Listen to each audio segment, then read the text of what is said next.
Hello everyone, आज हम अपना नेक्स्ट चैप्टर देखने वाले हैं जिसका नाम है वृद्धि एवं विकास, ग्रोथ एंड डेवलपमेंट। ठीक है, तो ये बहुत इंपॉर्टेंट चैप्टर है। इस एग्जाम में बहुत सारे क्वेश्चंस पूछे जाते हैं। तो चलिए स्टार्ट करते हैं इस चैप्टर में क्या क्या हमें पढ़ना है। ठीक है, सबसे पहले तो हमें जानना है कि ये जो वृद्धि और विकास होता है, ठीक है, ग्रोथ एंड डेवलपमेंट। ग्रोथ क्या होती है? ग्रोथ शारीरिक होती है। जैसे जैसे बच्चा बढ़ता है उसकी जो शारीरिक उन्नति होती है उसे हम ग्रोथ कहते हैं। ठीक है, और डेवलपमेंट क्या होता है? जैसे वो शिक्षा ग्रहण करता है, समाज से जुड़ता है, उसे हम क्या कहते हैं? उसे हम डेवलपमेंट कहते हैं। ठीक है, और ये दोनों ही साथ साथ चलने वाली प्रक्रिया है। ऐसा नहीं है कि किसी व्यक्ति में ग्रोथ हो और डेवलपमेंट ना हो काम चल जाएगा, और डेवलपमेंट हो ग्रोथ ना हो तो काम चल जाएगा। ये पॉसिबल नहीं है। ठीक है, तो चलिए स्टार्ट करते हैं। सबसे पहले क्या है? ये सतत प्रक्रिया है। ठीक है, जैसे मैंने आपको बताया ये कंटिन्यूअस प्रोसेस है फ्रॉम वोम टू टॉम। ठीक है, जन्म से स्टार्ट होती है और मृत्यु तक ग्रोथ और डेवलपमेंट होता ही रहता है। ठीक है, एक शारीरिक ग्रोथ एक समय पे आकर रुक जाती है, जैसे 25 साल 20 साल में एक शरीर का ग्रोथ हुआ, पर बुढ़ापा किशोरावस्था ये सारी चीजें जो होती हैं वो सतत अपने टाइम पे चलती रहती हैं। ठीक है, तो यह एक सतत प्रक्रिया है, कंटिन्यूअस प्रोसेस है और जन्म के पूर्व से ही स्टार्ट हो जाती है। दैट मीन्स कि जो माता का गर्भ होता है, ठीक है, जब शिशु अपने माता के गर्भ में होता है तभी से उसकी ग्रोथ स्टार्ट हो जाती है और मृत्यु काल तक चलती रहती है। ठीक है, आई होप कि आपको ये वर्ड समझ में आ गया होगा।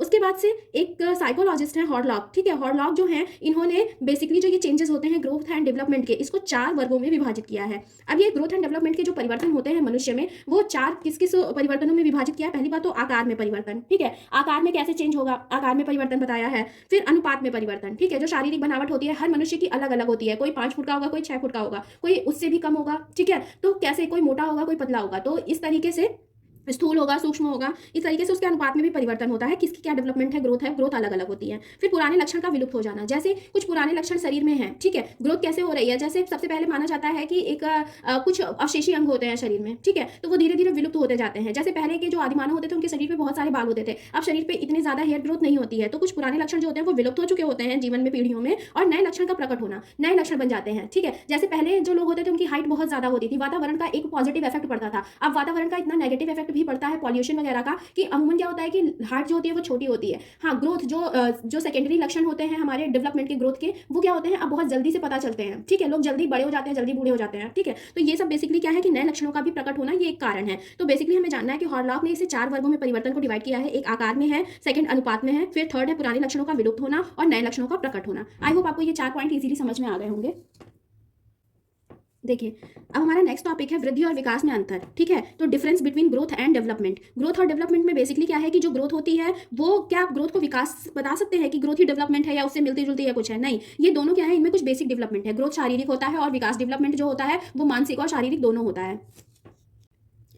ओके, तो सबसे पहले हम देखते हैं इन दोनों में बेसिक डिफरेंस क्या है। तो परिवर्तन की जो प्रकृति होती है, ठीक है, कैसे कैसे परिवर्तन होते हैं, तो इसमें मात्रात्मक परिवर्तन होता है। जैसे किसी का वेट है 35 kg अभी है तो वो कभी 60 kg हो जाए, मात्रात्मक परिवर्तन है। ठीक है, कोई 4 फुट का है और आने वाले 2 साल में उसकी ग्रोथ बढ़ गई है। ठीक है, लंबाई बढ़ के उसकी हो गई है 5 फुट 4 इंच। ठीक है, तो ये क्या हुआ, ये मात्रात्मक हुआ। लेकिन जो विकास होता है वो विकास मात्रात्मक भी होता है और गुणात्मक भी होता है। ठीक, जैसे आज आप पढ़ रहे हैं क्लास 4th में, तो क्लास 4th में आपकी जो मानसिक लेवल है, पढ़ाई लिखाई है, वो जब आप क्लास 6 में जाएंगे तो आपकी नॉलेज में क्या होगा, कुछ वृद्धि होगी। ठीक है, तो कुछ गुणात्मक वृद्धि होगी। आज आपकी राइटिंग थोड़ी बुरी है, आपने प्रैक्टिस किया है तो आपका डेवलपमेंट हो गया है। ठीक है, तो आपकी राइटिंग जो है वो थोड़ी और सुधार हो गया है। ठीक है, तो ये सारी चीजें जो है इस तरीके से आप समझ सकते हैं कि मात्रात्मक भी होता है विकास, जो आपकी ग्रोथ हो रही है उसके प्रोस्पेक्टस में, और जो गुणात्मक परिवर्तन होते हैं जो दिखाई आप नाप नहीं सकते हो, बस आप बता सकते हो कि इस बच्चे का आईक्यू लेवल इंक्रीज हुआ है। ठीक है, इसकी सोच में उन्नति हुई है, समाज का जो इफेक्ट पड़ा है उसकी वजह से, पहले ये बदमाश था अब ये अच्छे सुधार हुए हैं इसके अंदर, तो ये गुणात्मक परिवर्तन भी होते हैं। ठीक है, अब कुछ यहाँ पर क्या होता है, वृद्धि में आप प्रत्यक्ष परिवर्तन देख सकते हो। किसी बच्चे को देख के आप बता दोगे कि अच्छा आपकी लंबाई बढ़ी है। ठीक है, तो ये प्रत्यक्ष परिवर्तन होते हैं।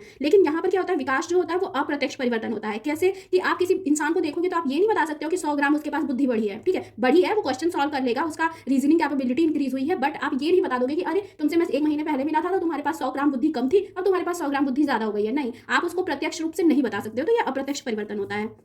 उसके बाद मैंने बताया आपको ग्रोथ जो वृद्धि होती है वो शारीरिक होती है। शारीरिक इन द सेंस आपके शरीर की जो बनावट है उसमें क्या क्या डेवलपमेंट हुए हैं। ठीक है, लंबाई चौड़ाई, ठीक है, इन सब चीजों में क्या परिवर्तन हुए हैं, इसको हम शारीरिक उसमें एस्पेक्ट से लेते हैं। और विकास जो होता है वो शारीरिक मानसिक और व्यवहारिक भी होता है। शारीरिक विकास होगा उसको भी आप डेवलपमेंट ही कहोगे, जो ग्रोथ हो रही है। ठीक है, वो डेवलपमेंट का ही एक पार्ट है। मानसिक ग्रोथ हो रही है, आपका मानसिक विकास हो रहा है, आप में रीजनिंग लॉजिकल कैपेबिलिटी बढ़ रही है, आप और चीजों को समझने लगे हैं, तो वो मानसिक विकास है। ठीक है, और उसके बाद व्यवहारिक, आप समाज में अच्छे समाज में रह रहे हैं, अच्छी लोकेलिटी में रह रहे हैं, अच्छे टीचर के संपर्क में हैं, आपको रूटीन जो है जैसे रोज मॉर्निंग में ब्रश ब्रश करना चाहिए, ये सब चीज़ें बालकों में अगर डेवलप हो रही है तो ये उसके व्यवहार में है। बड़ों के आदर करना और उनके पैर छूना, ये सब क्या है, ये व्यवहार में परिवर्तन है, ठीक है। तो कुल मिला के आप ये कह सकते हो कि जो विकास है वो क्या होता है, शारीरिक, मानसिक और व्यवहारिक होता है, ठीक है।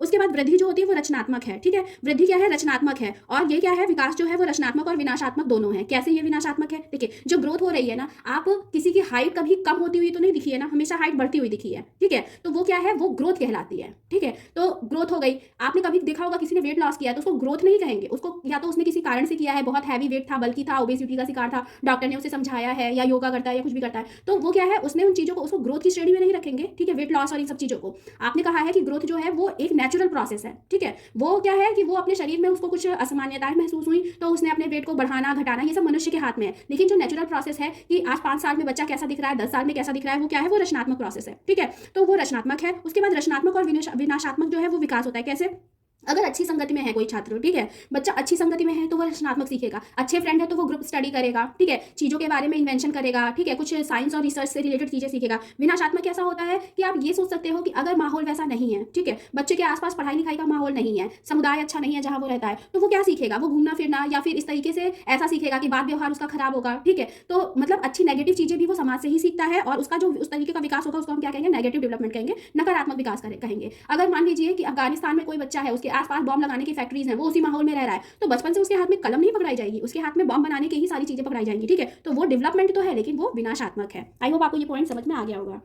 उसके बाद क्या है, जो वृद्धि है वो निश्चित समय तक चलने वाली प्रक्रिया है, एक निश्चित समय तक ही चलती है। जैसे आपको पता है कि 12 और 13 ईयर तक ही हाइट बढ़नी है, तो 12 और 13 ईयर तक ही बढ़ेगी। 5 साल उस समय अंतराल के बाद से हाइट किसी की नहीं बढ़ती है, रुक जाती है। आपके कान नाक एक लिमिट तक ही लंबे होते हैं, उसके बाद ये नहीं है कि रोज रोज नेल्स की तरह हमारी नाक भी लंबी होती चली जाएगी, ठीक है, ऐसा नहीं होता है। तो बेसिकली ये निश्चित समय तक चलने वाली है। लेकिन विकास क्या है, विकास निरंतर या सतत चलने वाली प्रक्रिया है, ठीक है।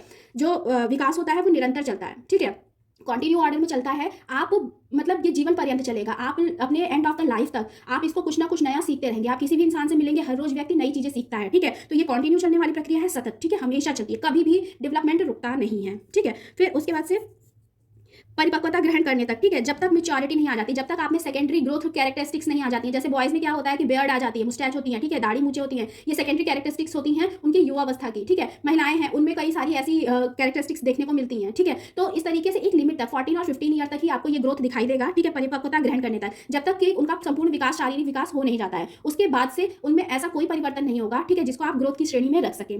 उसके बाद से क्या है, विकास जो है वो आजीवन चलता है। जैसा मैंने आपको बताया, इसका हाइट से, ग्रोथ से, या फिर आपके जो सेकेंडरी युवावस्था के लक्षण होते हैं जैसे ग्रोथ होती है, इससे कोई लेना देना नहीं। आप कितना सीखते हैं, कितना डेवलप करते हैं, ये इससे रिलेटेड है और आजीवन चलने वाला प्रोसेस है, ठीक है। आप कितने बेहतर इंसान बनते हैं, कितनी ज्यादा आपको नॉलेज होती है, ठीक है, आप सकारात्मक कार्यों में कितना अपना ध्यान लगाते हैं, ये आजीवन चलने वाला प्रोसेस है। इसलिए इसको हम विकास को आजीवन चलने वाला प्रोसेस कह सकते हैं। अब वृद्धि जो है उसका मापन संभव है। आप खुद ही सोचिए, अगर आप किसी की हाइट देख रहे हैं, आप हाइट को तो मेजर कर सकते हैं ना, दैट मीन्स कि इसकी जो मेजरमेंट है वो संभव है, ठीक है। लेकिन जो विकास है उसका मापन संभव नहीं है, कठिन है, ठीक है। कैसे कठिन है कि आप इसको निरीक्षण कर सकते हो, आपके पास कोई ऐसा मेजरमेंट के लिए टूल हो सकता है, जैसे आईक्यू मेजर करते हैं, ठीक है। आप ये नहीं कहोगे कि उसके पास बुद्धि 100 ग्राम ज्यादा है, आप ग्राम में तो नहीं तौल सकते हो ना। आपको मेजर करने के लिए एक लमसम, आप किसी की बुद्धि को एग्जैक्ट नहीं बता सकते हो कि कितनी उसको इंटेलिजेंसी हो गई है, ठीक है। आप उसको ऐसे ही बता सकते हो कि अच्छा इसका आईक्यू लेवल इतना है, जो भी पैरामीटर्स हैं, ठीक है। तो कुल मिला के इसका मापन कठिन होता है। आप एक अंदाजा लगा सकते हो बट एग्जैक्ट वैल्यू आप नहीं बता सकते हो। तो आई होप वृद्धि और विकास में आपको डिफरेंस जो है वो समझ में आ गया होगा कि what is the major difference between growth and development.